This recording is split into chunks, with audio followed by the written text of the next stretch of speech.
పార్టీలో విలీనం చేస్తున్నందుకు రాజశేఖర్ రెడ్డి బిడ్డగా నేను సంతోషిస్తున్నా. ఎందుకంటే ఈ రోజు నుంచి వైఎస్ఆర్ తెలంగాణ పార్టీ కాంగ్రెస్ పార్టీలో భాగమై, కాంగ్రెస్ పార్టీ ఉన్నంత వరకు వైఎస్ఆర్ తెలంగాణ పార్టీ కూడా కాంగ్రెస్ పార్టీలో భాగమై ఉంటుంది. కాబట్టి వైఎస్ఆర్ తెలంగాణ పార్టీ నాయకులు, వైఎస్ఆర్ తెలంగాణ పార్టీ కార్యకర్తలు నాతో పాటు ఈరోజు చాలా సంతోషంగా ఇండియన్ నేషనల్ కాంగ్రెస్ పార్టీలో విలీనం కావడం జరుగుతుంది.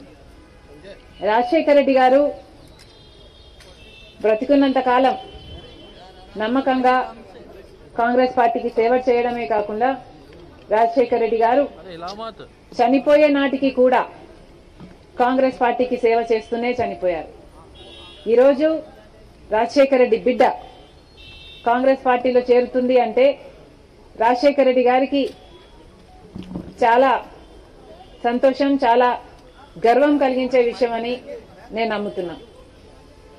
ఎందుకంటే ఈరోజు మన దేశంలోనే అతిపెద్ద సెక్యులర్ పార్టీ కాంగ్రెస్ పార్టీ. కాబట్టి కాంగ్రెస్ పార్టీ మన స్వాతంత్రం వచ్చినప్పటి నుంచి పునాదులు వేయడం దగ్గర నుంచి ఈ దేశాన్ని కట్టడం దగ్గర వరకు కాంగ్రెస్ పార్టీ హస్తం ఉంది. ప్రతి వర్గాన్ని కలుపుకుపోతూ, ప్రతి విశ్వాసానికి, ప్రతి ఫెయిత్ కు నమ్మకం కలిగిస్తూ, ప్రతి సెక్షన్ ఆఫ్ ద సొసైటీలో కలుపుకుపోతూ ముందుకు వెళ్లిన party Congress party. Congress party ముందు ముందు కూడా రాహుల్ గాంధీ గారి నాయకత్వంలో, ఖార్గే గారి నాయకత్వంలో ప్రజలందరికీ మేలు చేస్తుందని సంపూర్ణంగా విశ్వసిస్తూ, రాజశేఖర రెడ్డి గారి కళ, ఏ కళ అయితే రాజశేఖర రెడ్డి గారు రాహుల్ గాంధీని ప్రధానమంత్రిని చేయాలి అని మనస్ఫూర్తిగా కోరారో అది నెరవేర్చడానికి రాజశేఖర రెడ్డి గారి బిడ్డ మనస్ఫూర్తిగా పనిచేస్తుంది.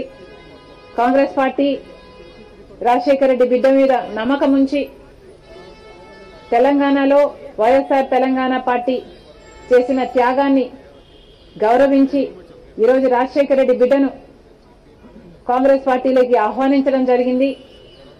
ఆ ఆహ్వానాన్ని మేము మనస్ఫూర్తిగా స్వీకరిస్తూ కాంగ్రెస్ పార్టీలో ఈరోజు విలీనమవుతున్నాం. ఈ రోజు నుంచి కాంగ్రెస్ పార్టీ ఏ బాధ్యత మా మీద ఉంచినా ఆ బాధ్యతను విశ్వాసంతో సంపూర్ణంగా నెరవేర్స్తామని నాతో పాటు వైఎస్ఆర్ తెలంగాణ పార్టీ నాయకులందరూ కూడా మనస్ఫూర్తిగా మాటిస్తున్నాం.